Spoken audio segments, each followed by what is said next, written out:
Hello, everyone. Good morning, afternoon, and evening, wherever you are.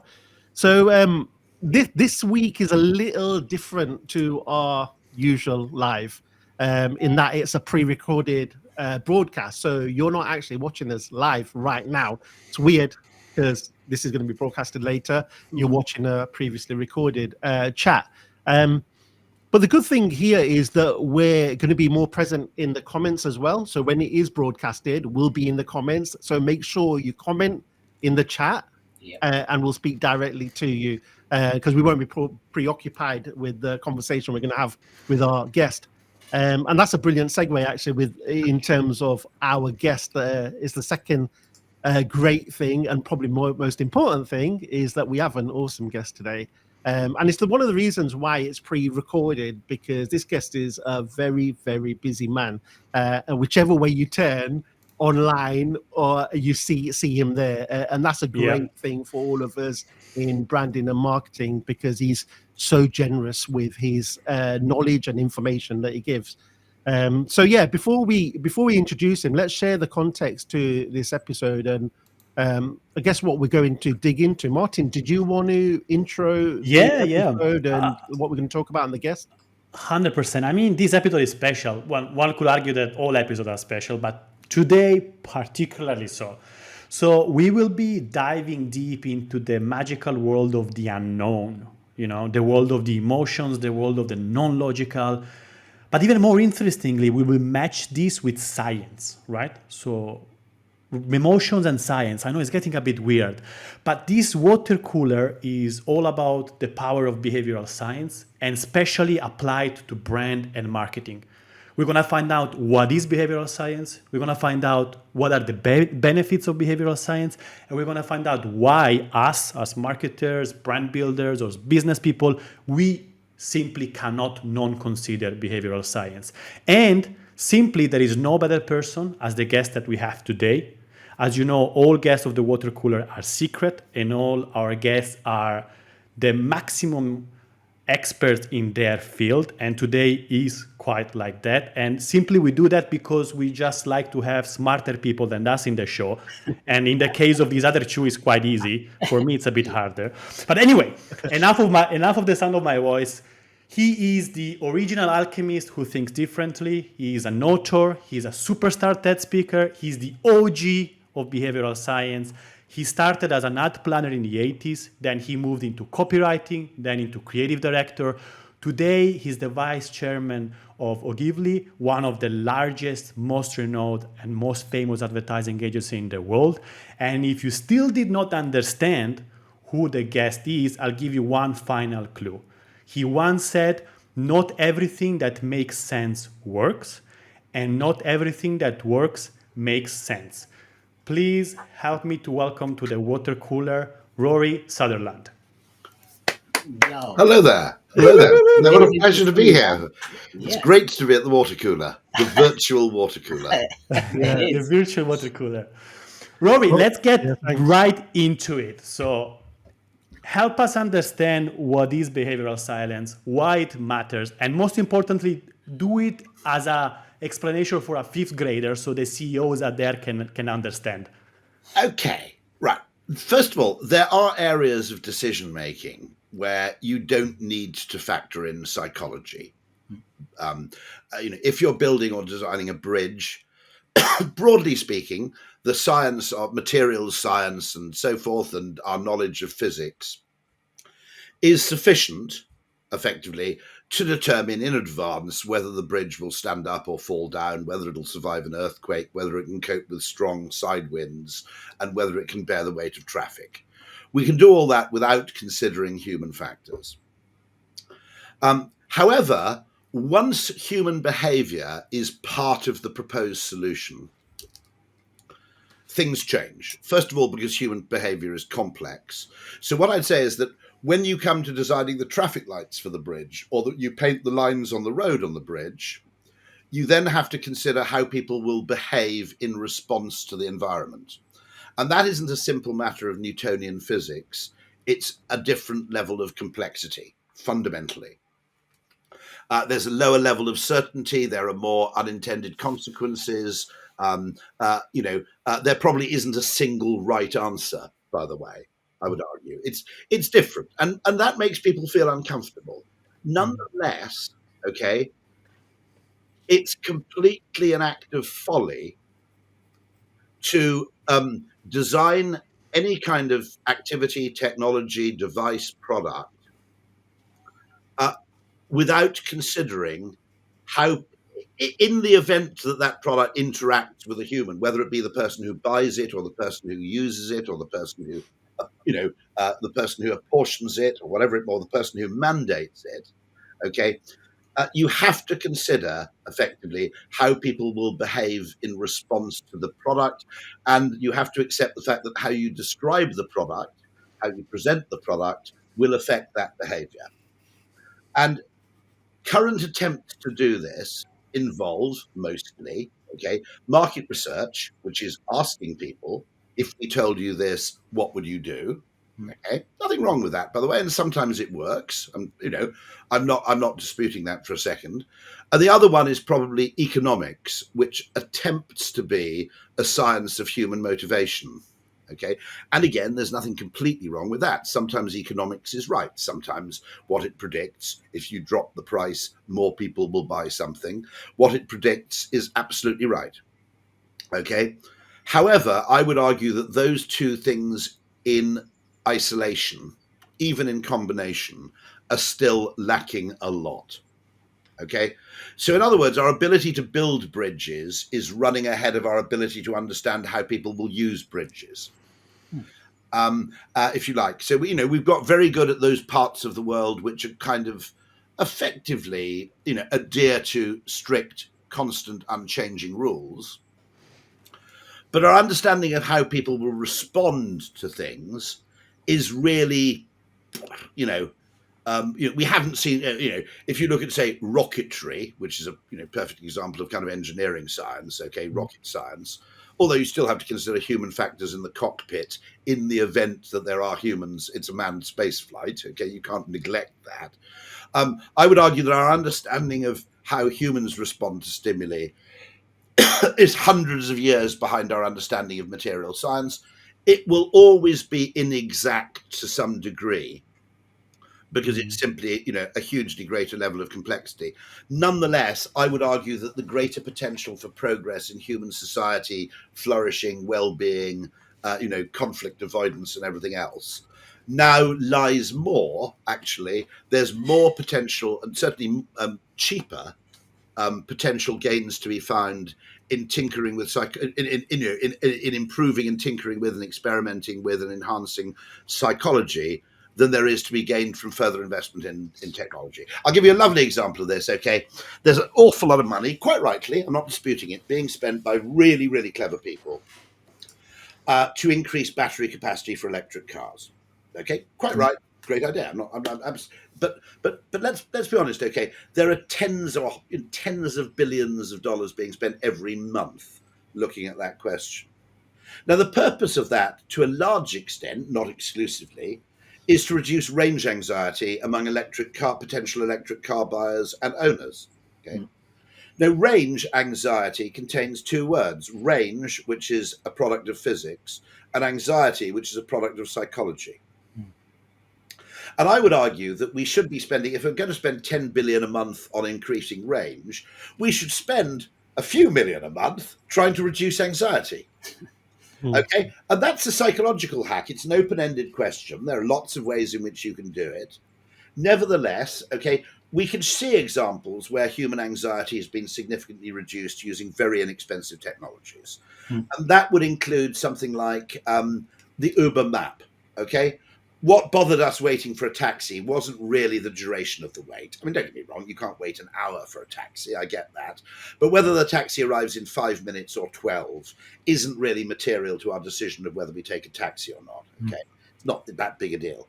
However, what we really disliked was the business of, as soon as we'd ordered a taxi, before Uber and the map came along, we're in a state of complete tenterhooks as to when it's going to arrive, whether it was going to arrive, whether it was going to be 30 minutes late, whether they lied about the taxi altogether and there wasn't a taxi on the way, whether the car outside was even our taxi. or some potential mugger or, sex offender, okay, who is, do you see what I mean? If you're putting your kids into a taxi, you kind of want to know it's the right car, right? Yeah. Okay. And so the map, a very small bit of informational component added to the taxi booking process significantly reduced anxiety there. The same thing is applied at airport departures. If you say BA 246 delayed, people enter a state of absolute panic. If you put delayed 27 minutes, they go, yeah, whatever, I'll have another pint. Okay. It doesn't change that information doesn't change the quantity or the duration of the wait, but it totally transforms the quality of the waiting time. Now, I would argue, okay, just me off the bat on my own or with a couple of mates at work can come up with 5 ideas that would significantly reduce range anxiety among electric car drivers in half an hour. Okay. One of them, by the way, which I would also apply to mobile phones, is when your mobile phone is above 30% charge, it doesn't need to tell you the second digit of your percentage charge. Okay.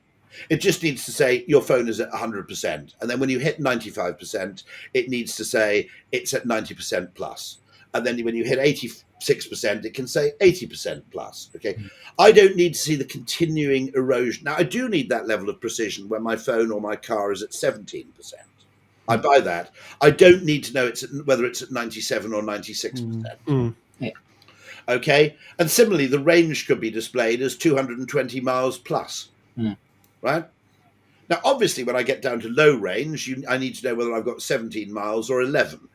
I don't need to know that when my phone or my car is fairly highly charged.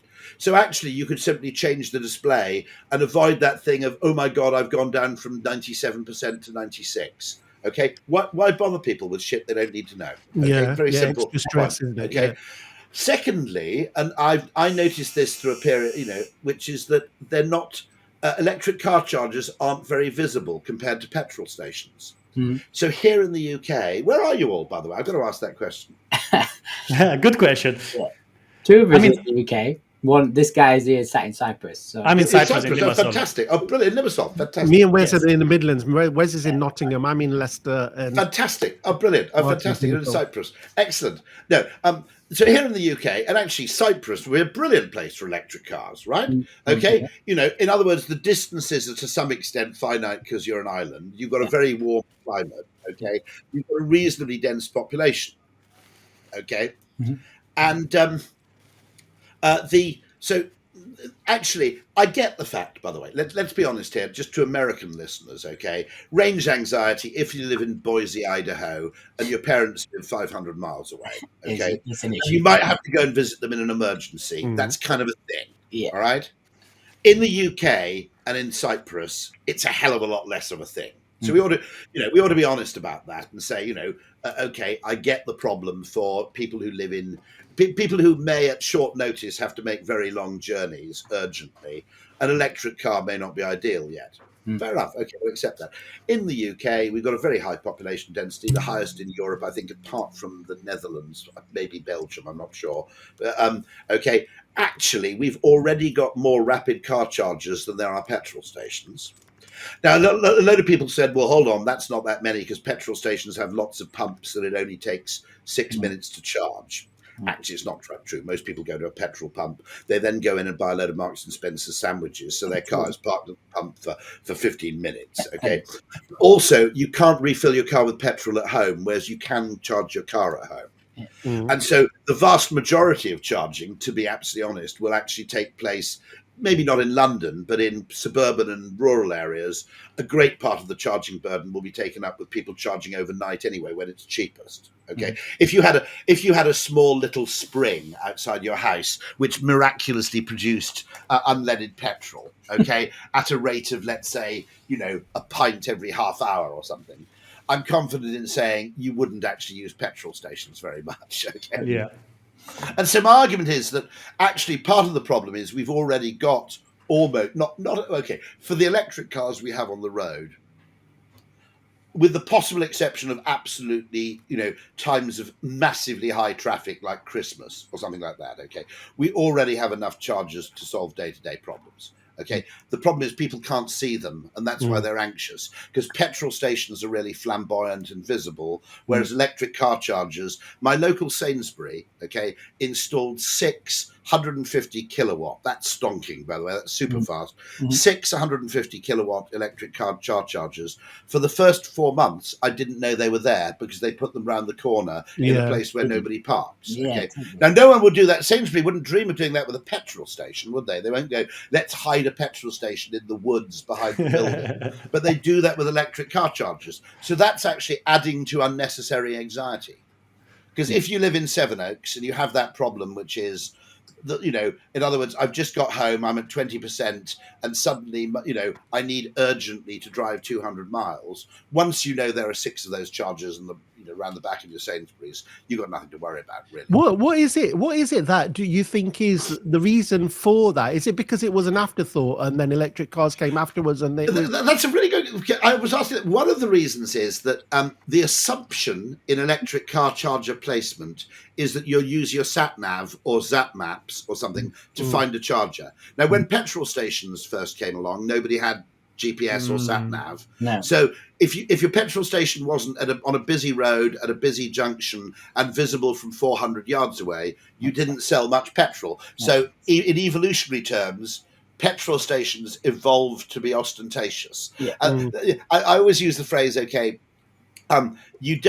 you never hear anybody say, we went for a walk in the country the other day and we came over the hill and discovered a charming little petrol station nestling among the trees. Okay. Because, a discrete petrol station isn't going to survive. No. Okay. Whereas the assumption was, not totally unreasonably, people will use their sat nav to find chargers. There's a second reason, which is they put chargers in slightly remote places, often because it's cheap, often because that's where the electricity supply may be, or because it's cheaper.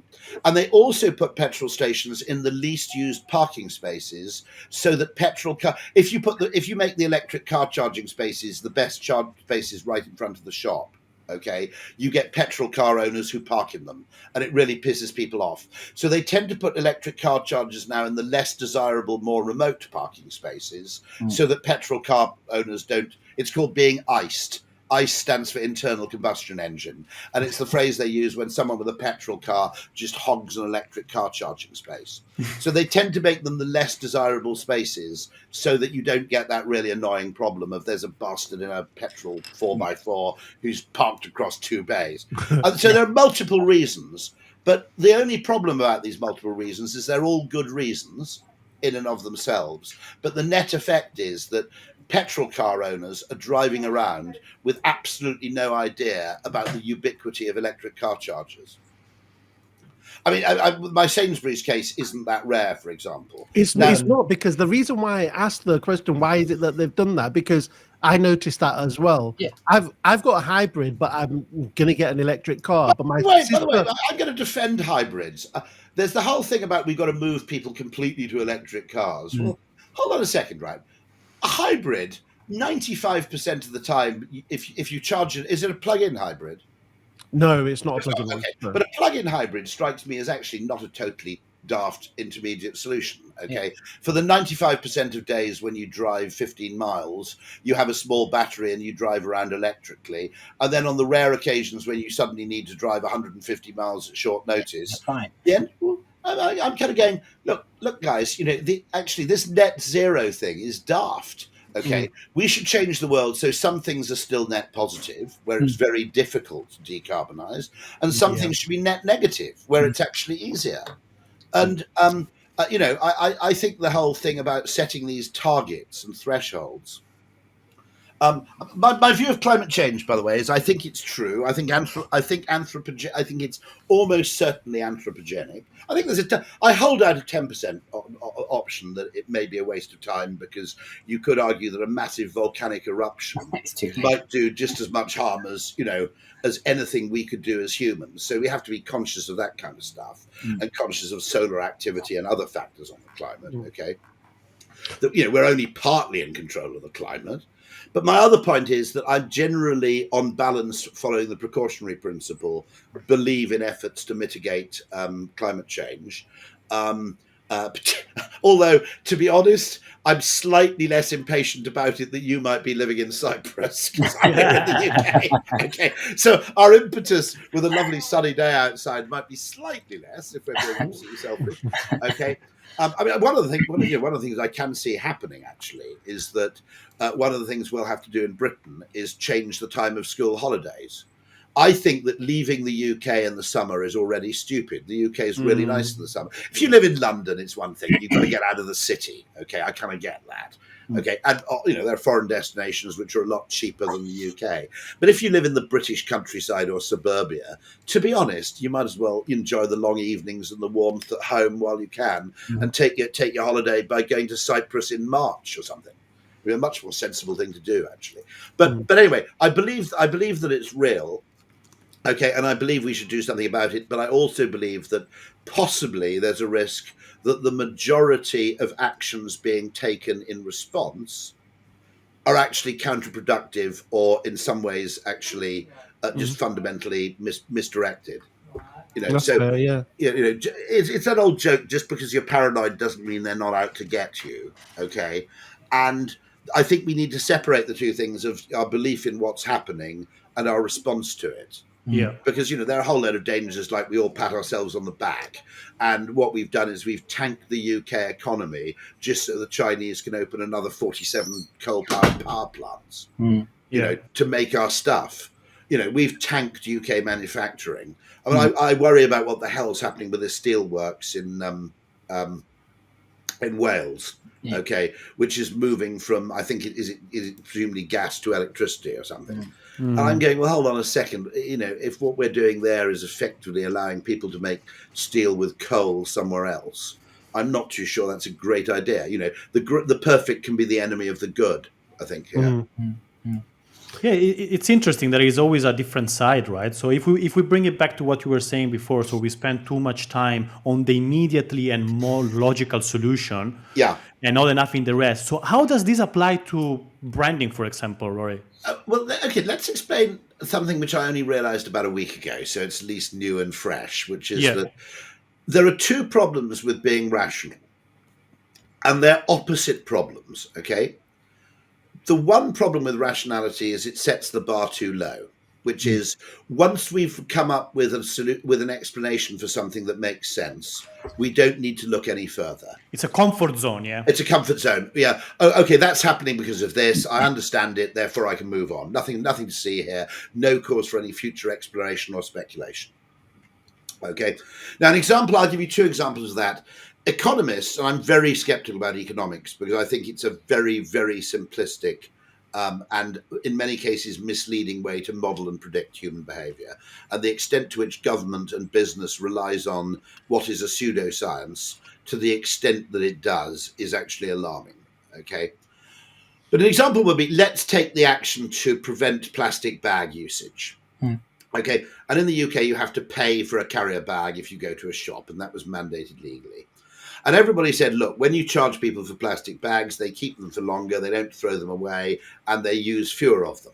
Okay, nothing to see here. It's the cost of the plastic bag that's doing the work. Actually, I would argue, if you delve a little deeper, that, yes, economics would predict what happened, but that doesn't mean that the economic explanation is complete or accurate. And I would argue a lot of it was that when you had to charge for a plastic bag, you had to ask people whether they wanted one. When a plastic bag was free, it became discourteous not to bag the goods. If I went into Boots, okay, when plastic bags were free, okay, they wouldn't even ask, do you want a bag? They'd put it in the bag and they'd hand me the bag, despite the fact that I had a big bag I was already carrying. And I'd put the little bag inside the big bag, okay? Because they didn't have to ask, because there was no charge for the bag. So the bag was a basic courtesy, okay? When you have to charge for bags, okay, you have to say, do you need a bag? And it doesn't become an unreasonable question. It doesn't make them look stingy or penny pinching. And I look down at my big bag and go, no, you can put it in here. Okay. Now, that's a change to the choice architecture of bag use. In other words, the default used to be put it in a bag, give them a bag. And now the default is, do you want a bag? Okay, because I'll have to charge you for one. Okay. And that works, I think, more through choice architecture than it does through economic incentives. in terms of so people were saying maybe we need to put the cost of a bag up to 70p. I'm going, no. You won't achieve the same effect, because the main effect a large part of the effect could have been charged by charging 1p for a bag, which simply still requires someone to say, okay, because I can't just hand someone. Shopkeepers would love it if they could just hand people goods and then charge for them, but obviously you can't do that, okay? And so once there's a charge for something, you have to ask permission, and that changes the whole nature of the behaviour when you change the framing of the question. Interesting. And so another example would be toothpaste, okay? Toothpaste, undoubtedly, and brushing your teeth protects against dental cavities, plaque, tooth decay, fillings, okay? And so you say people clean their teeth in order to minimize the risk of tooth decay. It's a long-term, healthy, self-interested activity in pursuit of a long-term health goal. And everybody goes, yeah, that makes sense. Right, off we go. Nothing to see here. Move along now. Okay. If there's one sentence you should always be suspicious of is nothing to see here. We've solved this. And my argument is, well, hold on. If that were really true, people would clean their teeth after lunch. They clean their teeth after dinner. Okay. They clean their teeth after breakfast, not before breakfast. All right. Totally. Actually, people clean their teeth before they go to work. When you're on Zoom all day, very quick question. When you know you're going to be on Zoom all day, do you acidiously clean your teeth? No, mate. No, I also don't wear clothes usually. No, exactly. We're all naked from the waist down. I have to admit, actually, my wife is going crazy about this because I bought a pair of man leggings. Now, Yes. I look absolutely repellent in them. I completely acknowledge this. But they're incredibly comfortable. And I suddenly realized women have a huge disadvantage against men in that they have to think much more about what they wear. Yeah. But they do have more choice. I would quite like to wear a kilt. Well, kilt's totally unsuited to hot weather because they're made of heavy fabric. But I quite like the freedom to wear a skirt or a sari or something in hot weather, or just a long T-shirt dress. Just one piece, very airy, very long. Yeah, I would love it as the well. dish dash will be. It was 80 degrees in London. I fucking love the ability of a dish dash. Obviously, if I sweep in looking like bloody Lawrence of Arabia into the office, people are going to think I've gone completely mad. But secretly, I'd really like that option. I'm with you. Women impose huge costs on men in the shape of when we go to the toilet, because you have to have a separate room. You've got to have all these. Now, in an all-male planet, we just have urinals all over the place, wouldn't we? We wouldn't even have a separate toilet. I'd have a urinal just like on that wall over there, or there'd be a gutter. There'd be a gutter on the floor, and every time I just get up, have a pee, walk back again. So those kind of. But anyway, sorry, I'm getting to the man leggings thing, which are made by Under Armour. If it's a hot day and you're just hanging around the house, then they're only suitable for video conferencing, but they are actually quite comfortable. Don't expect them to endear you to your wife, however. But no, I mean, the interesting thing with cleaning your teeth, you see, is that they actually people clean their teeth first thing in the morning if they're going to work. Yeah. Okay. They clean their teeth before a date. They might clean their teeth before sex. Okay. Actually, it's anxiety about bad breath drives the behavior much more than anxiety about long-term dental health. Yeah. Now, the second point to make is that, it's perfectly okay for someone to do a good thing for the wrong reason. Okay. Okay. This is one of the funniest things I've come across with electric cars, which is when I write for The Spectator about electric cars, in the comments, you get these people going, I hate this plucking smug electric car drivers with their holier than thou environmentalism, looking down on me in my diesel because I'm polluting. And I have to go, look, actually, people did buy the Prius for environmental reasons. I would argue that if you looked at a correlation between Tesla ownership and concern for the environment, you'd see almost no correlation, okay? People are not buying electric cars to save the planet. In fact, if you go to an environmental conference of kind of committed environmentalists, most of them don't own cars or they've got an old petrol car, okay? And actually, what's interesting about that is that actually the people who buy electric cars are people who like technology and like cars, okay? And now, actually, my argument is, look, it's always worked that way, okay? A lot of original technologies got off the ground not because people wanted the utility, it's because they wanted to show off, I mean, literally. I mean, a lot of technologies got adopted the early stage funding was provided not by people who wanted to enjoy the benefits, it was by people who wanted to use them to look cool. And so, you know, actually it's the same with brushing your teeth. Does it matter if people buy electric cars to look cool if the net effect is that their carbon emissions are reduced? Yeah. And I think I'd say no problem. From a marketer's point of view then, Rory, it's our responsibility to keep asking that why, to find the real why. The real why is this phrase comes from the hidden who and the real why are two phrases that come from my colleague. He's just retired in New York called Chris Graves. And the real why, there's an official why, which is a seemingly rational explanation for a behavior which satisfies people's need for, you know, what you might call a quick post-rationalization, right? And then there's the real why, which is often much, much more complicated. J.P. Morgan, the man, not the bank, J.P. Morgan, John Pierpont Morgan, said I think everything has two, there are two reasons for every behavior. There's a good reason and there's the real reason. And I think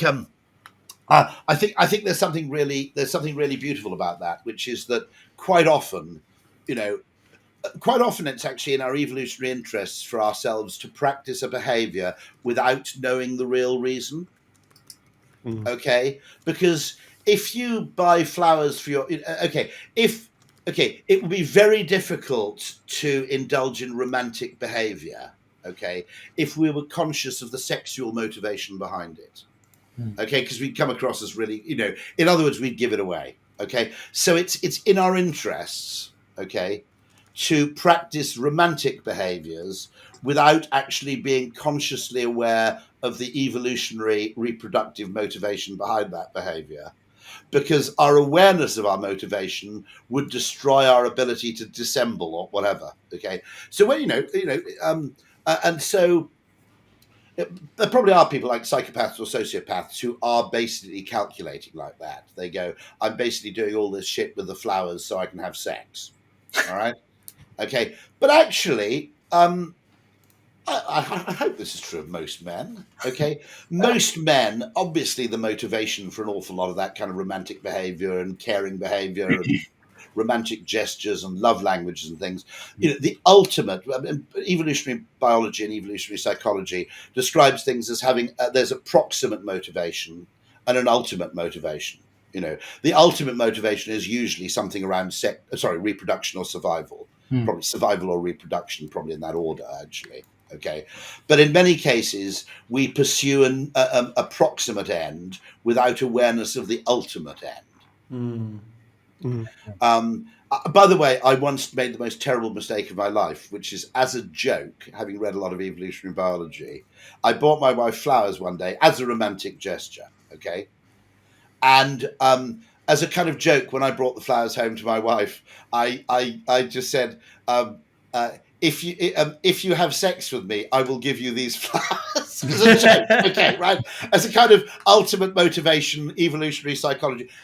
Trust me, do not do that. Okay, do not ever do that. It did work, but it took about a month. Okay.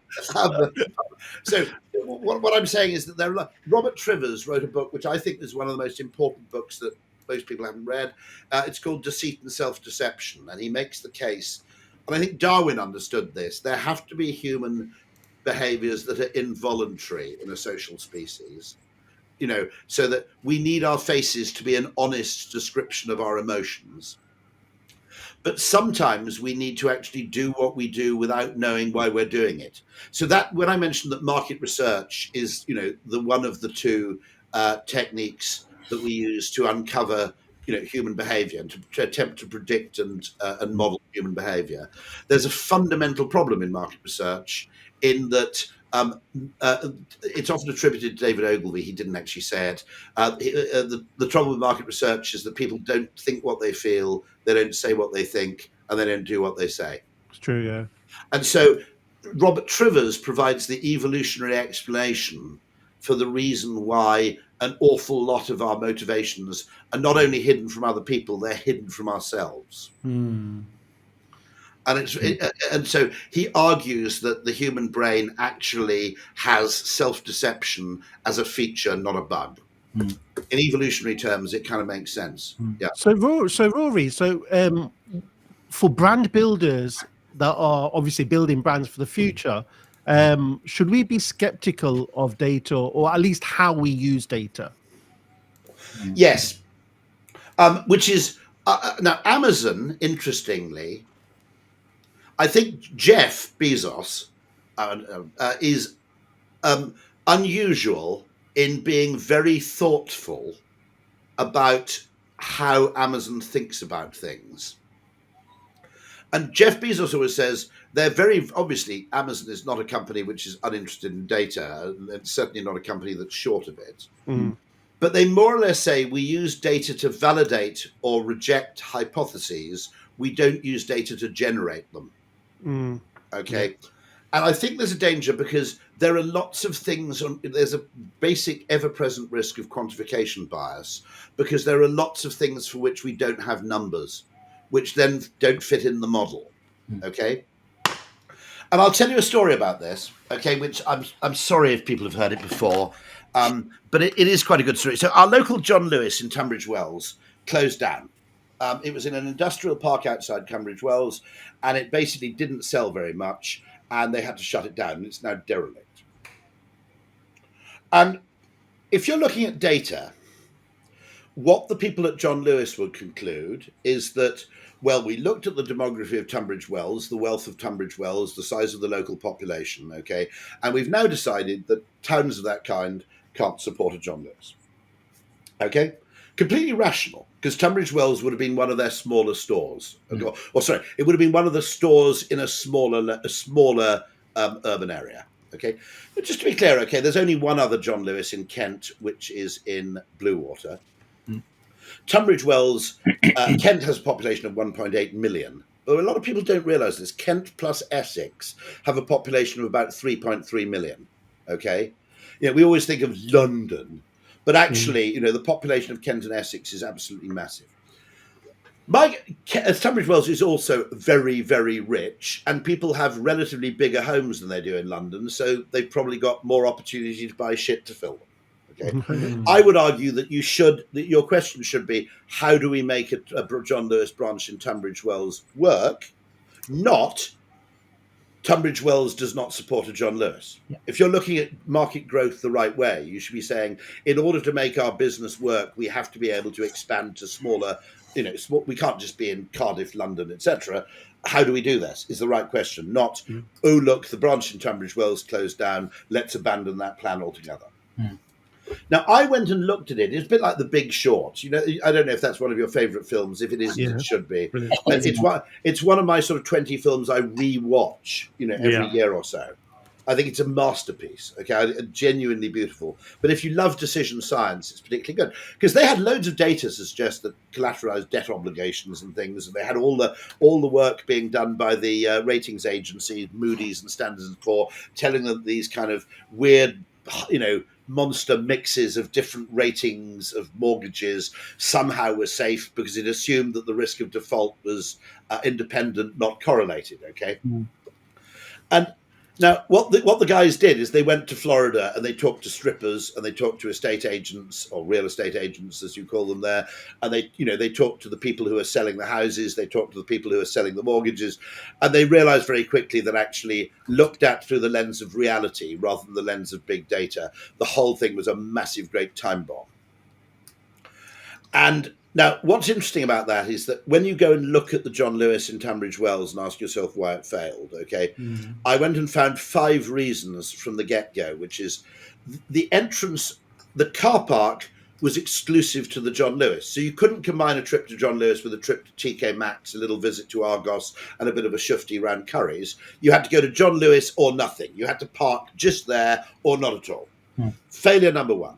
The entrance to the car park was in a place where it was almost impossible to drive in if you were entering the industrial park. It was only an easy left turn if you were leaving the park already and basically headed on your way home, possibly with some food you had to put in the fridge. The sign denoting the entrance to the car park was in the wrong place, so by the time you'd seen the sign, it was too late for you to turn. And fourthly, someone had decided to call it John Lewis at home. There was actually about a 5th and a 6th reason, but I won't belabor them. Someone had decided to call it John Lewis at Home, not John Lewis, okay? Because it didn't sell women's clothes, it didn't sell cosmetics. So we can't call it John Lewis because it doesn't sell the whole range. I assumed at home meant furniture, sofas, chairs, beds, okay? Most people aren't in market for that stuff 95% of the time.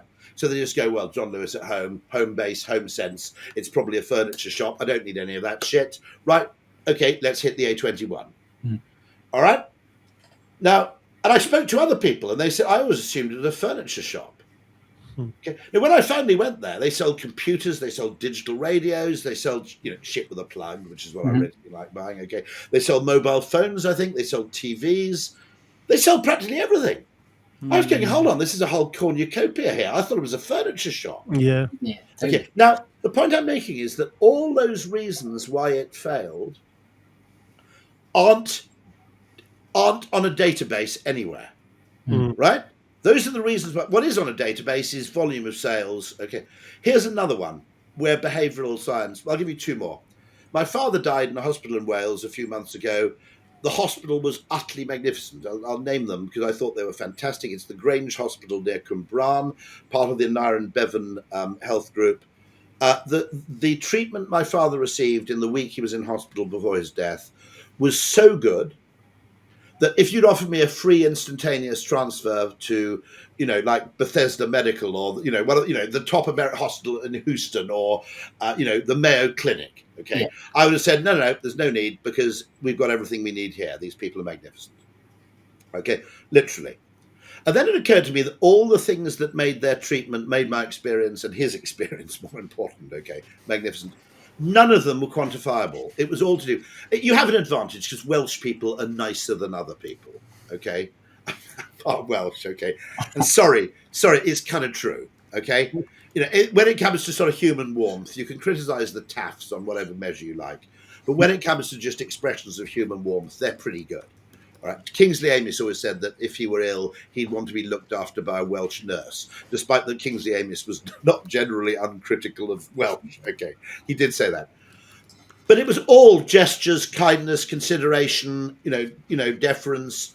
Actually, one of the factors that made our experience, though not my father's, rather good, is some volunteers had taken over a garden just outside the hospital and were looking after it and had turned it into a kind of beautiful garden park space. Okay. Llanfrechfa Grange garden is run by volunteers. So when we were feeling, massively upset, we could go and sit in this garden. Now, there isn't a single NHS metric around garden provision, right?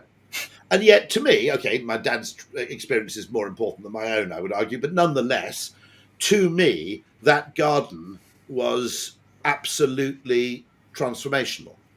Okay, so emotions don't generally correlate very well or map very well onto things we can actually easily measure.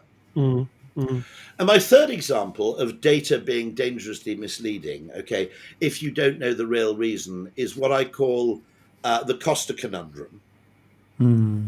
I always get confused by why coffee shops close what I would consider to be an hour or two earlier than they should. Okay, tea shops are really weird. If you go to a British tea shop, they close, like at 3, and I go, well, it's 4:30. I want tea. I don't want, 3 o'clock's too early. Why are you closing at 3? And one of the reasons, I think, is you would look at the data and you'd say, well, in the last half hour, our coffee shop is open, sales tail off.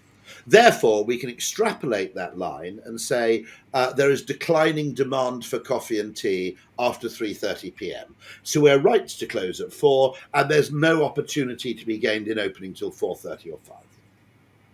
Because you assume that the behaviour is a product of inherent consumer demand for caffeinated beverages or scones. Okay. Do you have any tea shops in Cyprus, by the way, Martin? I was wondering. No, plenty of coffee shops, but literally everywhere. Okay, get the Brit expat market. Just open a place with loads of china and scones. You'll clean up. Just find a place with a load of expats. Weirdly, there's a place in Sauzet-Vaucé in France where a British expat has opened a thing called the Lemon Tree Cafe. And it became an absolute beacon for the British expats. But weirdly, although they only admit it grudgingly, the local French people really, really like it. Okay. But they don't say it. They're too proud to say it. No. Obviously, this is this ridiculous, ridiculous roast beef concept of the scone and the pot of tea. And they have made the tea with boiling water. I mean, how it's ridiculous. You make tea with water at 60 degrees and you give them a bag to the side. Right? So they pretend not to like it, but actually they really love it. Okay. Anyway, sorry. Okay. Right. But anyway, what's actually happening, I think, is that most coffee shops, in the half hour before they close, they want to knock off early, and they start mopping the floor, and they put a chair upside down on top of a table, and nobody comes in. Yeah.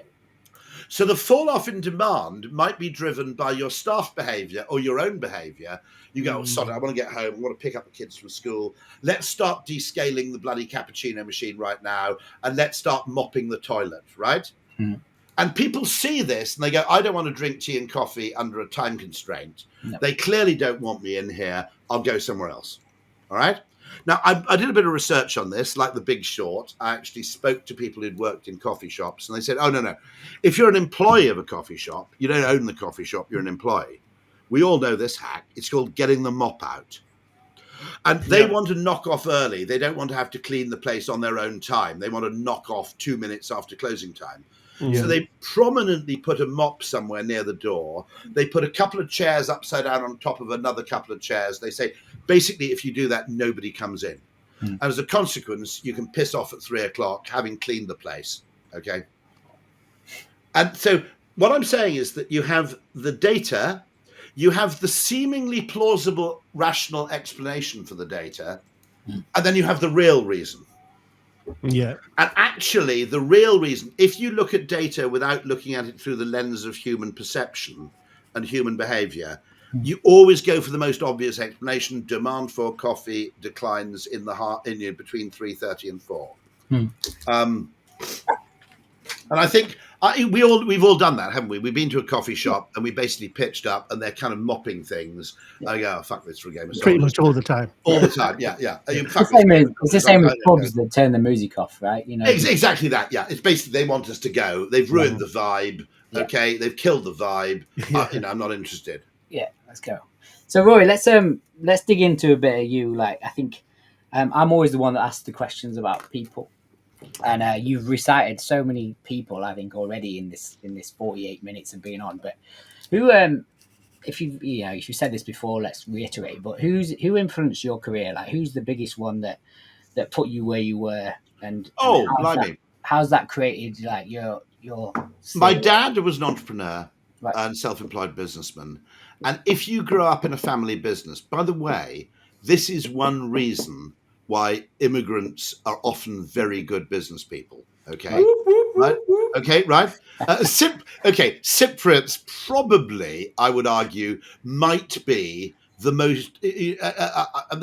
I'm willing to bet that London Cypriots are richer than white people. Okay, I don't have any data, but I'd be very confident betting that.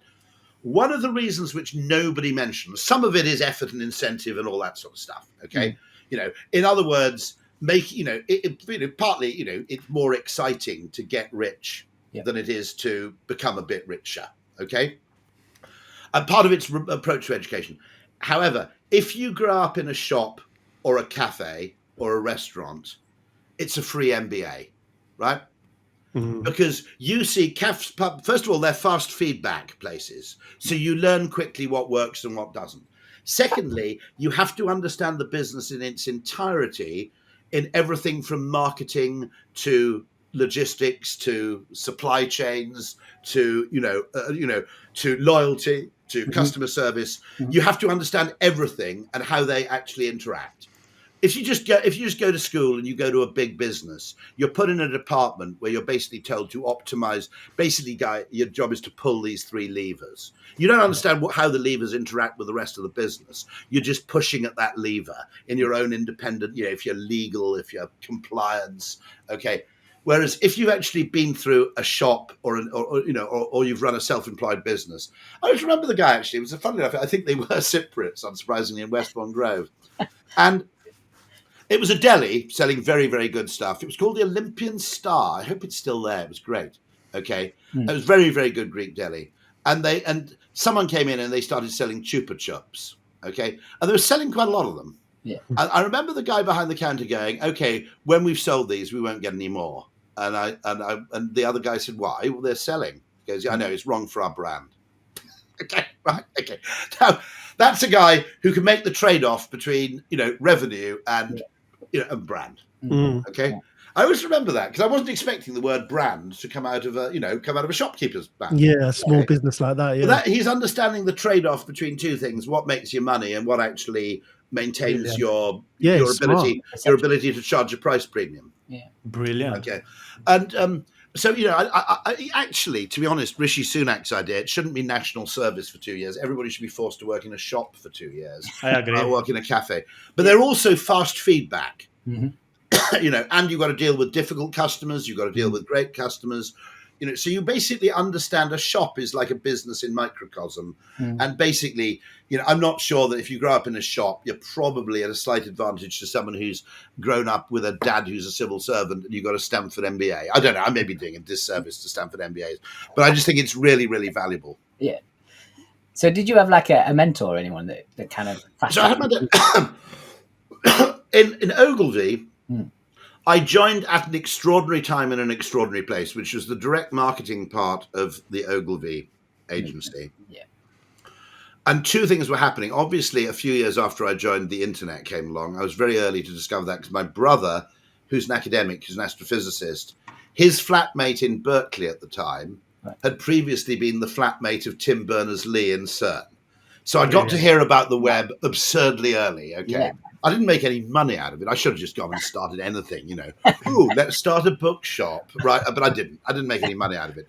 But nonetheless, it was a really, really interesting time. But more than that, the people at Ogilvy at the time were Ogilvy made the Direct, as it was then called, were, by a weird concatenation of kind of fluke circumstances, just extraordinarily interesting. There was Drayton Bird, who is the kind of chairman, who was the doyen of British, and still is, I would argue, the doyen of British direct marketing. He's still, I think he's finally kind of retired, but he's in his late 80s, but utterly, utterly brilliant man.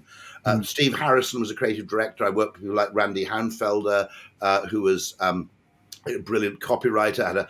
But all of the people around you were just really, really interesting. And it was partly because direct marketing was a kind of ill-defined, slightly unfashionable backwater of advertising, which then became a frontwater to some extent as digital media came along. So it went from being kind of, the sort of a sideline to actually centrality.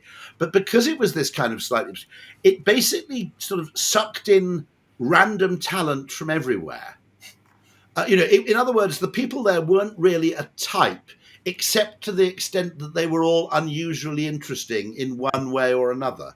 And it was also, I think, a company of about 150 people. So it was like the Dunbar number. It was exactly the right size for a company because kind of everybody knew everybody else. And people always say once you get above that, the Dunbar number, he's an evolutionary biologist who thinks that there's a sort of optimal unit of human groups beyond which size things kind of change. That, in other words, the way in which humans work doesn't scale linearly. Arguably, once you hit 150 people, what you should do is start two businesses that have 150 people each or something of that kind. I've also heard a guy, when Shopify do their customer service, they work in groups of 10. I think also, I may be right, that Octopus Energy does this, and it's modeled on the idea of a sports team. Oh, wow. That if you look at nearly all team sports, that you might have 15 as in rugby, or you might have 5, but generally you don't have sports teams of 74 people. And the argument is that the full understanding and commitment to everybody else slightly breaks down beyond a certain size. If you're in a call center group of 15 people and you take a sickie and the other people have to work harder, you feel bad about it. Call center of 300 people and you pull a sickie, you don't really care. Okay.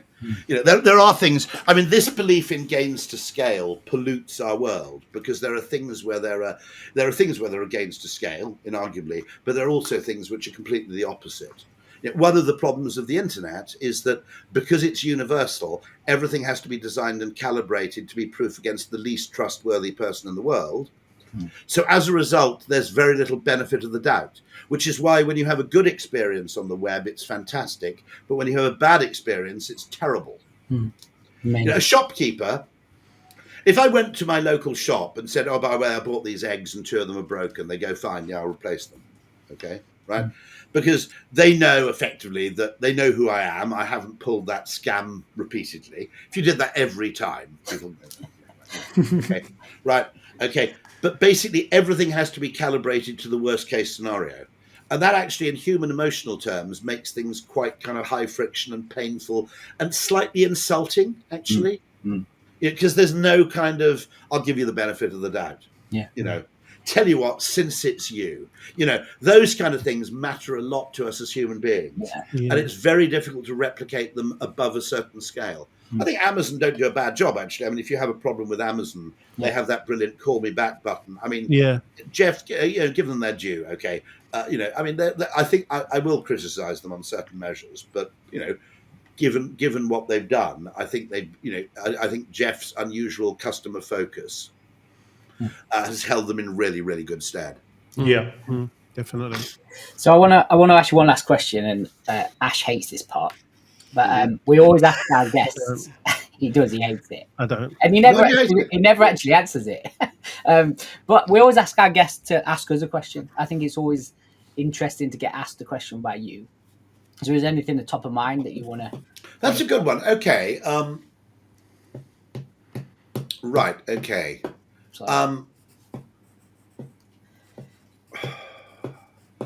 What do you think is the real thing that we should be discussing in politics as opposed to what we're talking about? Because one of the reasons I find this election completely without any motivation or interest is that the Overton window of political discussion is now so small and concerns, effectively relatively trivial matters of, tax spending, and with a few side bets on kind of, political correctness or whatever. That nobody's actually talking about what really matters, like intergenerational inequality or house prices. I just wrote that down, literally. Okay. So my problem is that the discussion, the political dogma. I'm temperamentally a conservative, but I'm a conservative because conservatism isn't very dogmatic. Okay, and what happened was the conservatism got heavily aligned with neoliberal economic ideology, which has actually completely destroyed its ability to be inventive. Because the reason I'm quite sympathetic towards conservatism is it isn't dogma driven at its best. It's highly pragmatic. It's empirical. Okay, it should be kind of intelligently experimental, and instead I think the potency of the power of sort of the universal kind of blind acceptance of crap economic theory has limited government's ability to act in interesting ways. I literally wrote that down. I think the first thing I wrote is the next generation, and that led me into that's a very wide topic, but where I feel it's impacting our nation especially is if we throttle the art scene and that way of creative thinking and that way of problem solving indifferently, the next generation are expected just to be handed something and just accept it as it is and move on, right? Well, I mean, the extent to which people accept the fact that through their rent they're paying for someone else's retirement. Yeah, exactly. So hold on. I go out to work. Now, people grumble about how much tax they're paying, okay? But at least I get something. Now, by the way, I think old people should pay more tax than young people. I agree. Okay?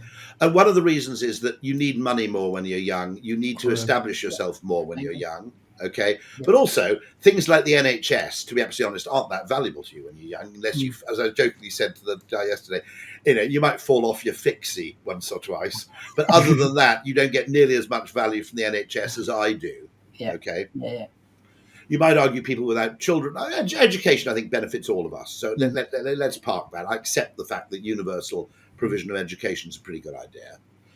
By the way, I mean, what's interesting is that actually, I think no one will ever say this, but Michael Gove did quite a good job. Okay, I think he did a bad job. I think there were things he did that were bad, but I think in terms of general standards raising, there was an element there which was actually quite successful. There was an element there that failed, and actually, the trick is what I always love when I go to India. Okay, is that the Indian when you go to India, there are these weird things in amongst everything else, which are like weirdly British. Okay, right? What the hell's that doing there? Like the postal service or something, and what you realise is basically they were incredibly shrewd. In 1948, they basically said, "Okay, we'll keep all the shit we like and get rid of all the shit we don't." You know, okay, and it's actually something. There's something absolutely brilliant about that. You know, which is instead of having like a hissy fit about things, you go, "Okay, what worked, what didn't work, let's progress." Get rid of it. There's a book called I can't remember the author, but it's globalization and its discontents. Yes, absolutely brilliant, right. and that's exactly what you're talking about. What arose from globalization in combination with economic dogma is economic doctrine usually works with a single representative agent, and it bases itself on the assumption that what's good for the average is good for everybody, and therefore it doesn't allow for understanding inequality or the complete unevenness with which gains or losses are actually apportioned. And you know, if you were in a Rust Belt town in Pennsylvania, okay, you basically bore all the losses. And if you were actually an asset-rich person in somewhere in the UK, or you were already asset-rich, you got a hell of a lot of the gains. Is that a reminder that you need to go soon, Rory? I'm afraid Amazing. But that question, which is what I would like to do, is actually, if there's a rump Conservative Party and a rump Liberal Democrat Party, and they reform themselves around saying our job here is not to change the policy, it's to change the question. Yeah. Then you have the chance to do something interesting. I mean, the Thatcher government was both good and bad. Okay, right? Okay, right. Let's be absolutely honest about this. And the losses did fall disproportionately in certain places, at least in the short term. One of the things the Blair government did, which nobody gives them any credit for, this is what's so weird about this, okay, is that all governments have a mixture of failure and success. And it's somehow mandatory to say that their results, their policies are either good or bad. Now, the law of averages makes it highly unlikely that anybody will be right about everything, okay? Thatcher did a great job of changing the mood, encouraging optimism, entrepreneurialism, and enterprise. Okay, a lot of that was actually achieved through changing the conversation rather than through changing policy. Julie Burchill said that, as a rock music journalist, the one thing she liked about the 80s is she said, for the first time in 20 years, it was fashionable to make an effort. Right? Okay. Now, there were also really bad things. Now, one of the things that happened during the Blair administration, which nobody is that provincial towns and cities became a lot better. Now, that may have been just the playing out of a natural process, but I went to Sheffield in 1989, and we were going to miss our last train back to London, and we said to the guy who was hosting us, who was actually a tech millionaire, we said, "Where's the best place to stay in Sheffield?" And he said, "Leeds." Okay. I'll match that. Okay, yeah, okay, right. Now, I now get off the train at Sheffield or Newcastle or those places, and they're actually fantastic. I have, coming from London, I would rather, all other things being equal, I think I'd have a better quality of life living in Newcastle than I would living in London. I don't have that option because they're, but nonetheless, okay. Now, what's so weird is we don't do a proper cost-benefit analysis after there's a government, which is actually honest and says, okay, India 1948, okay, we kind of like the democracy shit, and we're quite keen on the rule of law stuff, and we quite like the postal service, and the trains are okay, but all the other shit, you can get rid of that. Get on. I always find this absolutely enchanting, because you go to India as a Brit, and there are these weird little anomalies which are like, well, what the hell? Okay, I love those. I love those little quirks in places, though. They tell stories, don't they? Yeah, and it's totally right. It's the right mentality. I mean, the great thing. I mean, my real optimism is if we can plug 1.6. Well, it's not going to be all 1.6 billion, but if we can plug Indianness into the world economy, okay. and I have Hindu friends who explain why this is. This is their explanation, okay?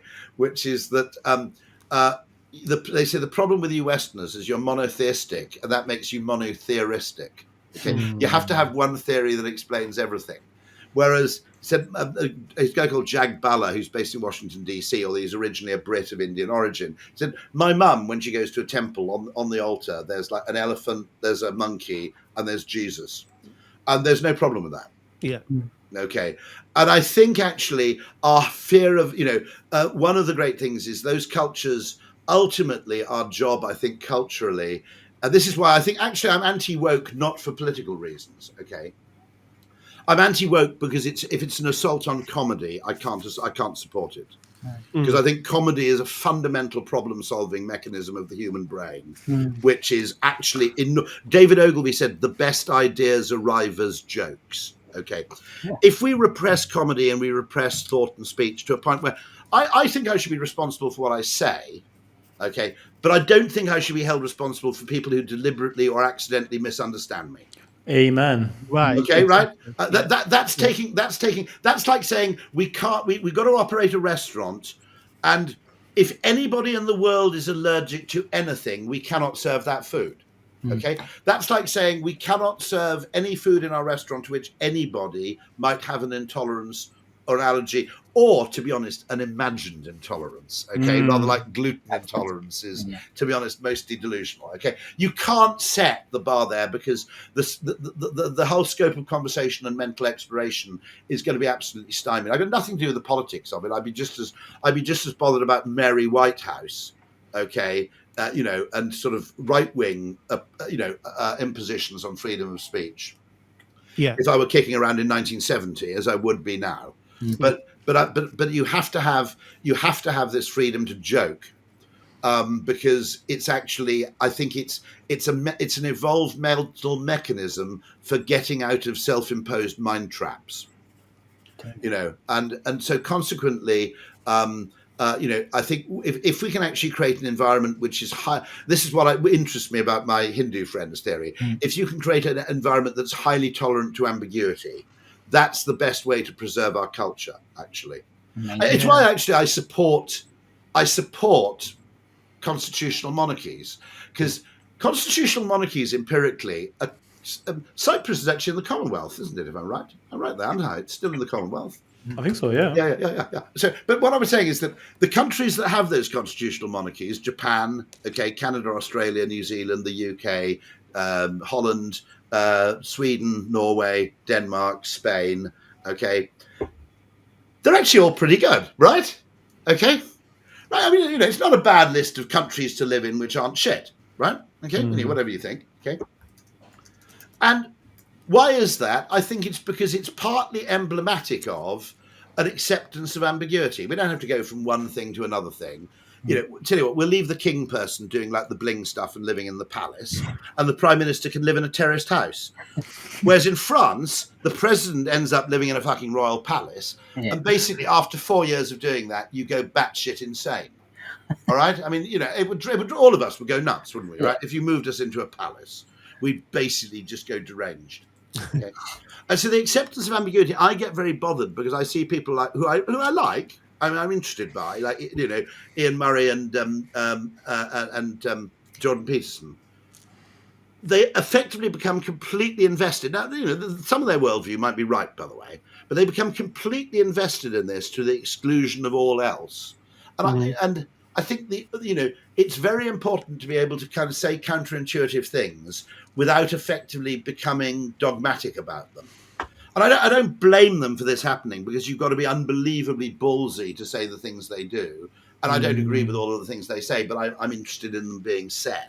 Okay. But I think you've got to really avoid this thing where you become so invested in a position that you actually become an ever more extreme manifestation of the view. Right. I don't think progress happens like that. No, it doesn't. It doesn't. Yeah. No. And actually, by the way, if you look at narratives of progress, we have this kind of narrative that all things happened because everything was bad. Then some left-wing people had a protest and things became good. Okay. And you actually look what happened. I mean, votes for women came in under a Conservative government in the UK, okay. the main campaigners, the earliest campaigners for the decriminalisation of homosexuality included the Church of England and the Spectator magazine, which was way before the left got interested in that. And Quakers are usually ahead of the curve. That's another interesting thing. Okay. Actually, our narrative of progress that we're giving to young people is ludicrously kind of simple, because it's basically everything's like the American Civil Rights Movement, and it all works like that. Okay. We also don't tell people about massive protest things that failed. Okay. There would have been, if you went to early 19th century England, there would have been massive anti-Catholic demonstrations, right? CND didn't really get anywhere. Okay. Right. Okay. And so I think this thing, which is if you can maintain a really comfortable tolerance of ambiguity, which is why actually, for the most part, Brits don't go for extremist politics to that great an extent. As some people do, but it's kind of 10% on either side. If you can maintain that acceptance of ambiguity, like the best economy is a mixed economy, and sometimes the best thing to do is for government to design the playing field and for individual private entities then to compete on it, etc., etc. If you can accept those things, that actually a lot of things that appear to be paradoxical actually aren't. They're two sides of the same coin. Then things are much, much happier generally.